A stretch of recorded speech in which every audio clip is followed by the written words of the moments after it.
சனிக்கிழமை ப்ரமோ விஜய் சேதுபதி பிரித்து மேய்ஞ்சிட்டாரு. வேறு ஒன்றும் செய்யலைங்க.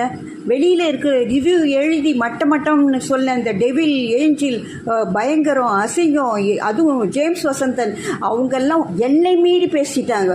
எல்லா மூக்கையும் லட்சுமணன் சூர்பனகை மூக்கை கட் பண்ண மாதிரி சுத்தமாக கட் பண்ணிட்டார். அவ்வளோ அழகாக பேசினார் விஜய் சேதுபதி. இதில் இது டெவில்ன்றது பாத்திரமும் அதுதான். அந்த பாத்திரத்தை தான் அவங்க செய்தாங்க. அதை இவங்க வெளியில் இருக்கிறவங்க இது எஸ்டாப்ளிஷ் பண்ணி பேசினதை இவர் விஜய் சேதுபதி கிளியராக சொல்லிட்டார். இதுதான் ஒரு தலைவனுக்குரிய அழகு. அது மாதிரி யார் நல்லா செய்தாங்களோ, யார் படுமட்டமாக செய்தாங்களோ அதெல்லாம் நான் ஒன்றும் முடிய கூட இல்லை. அதுக்குள்ளே எனக்கு அவ்வளோ வெறியாக இருக்குது.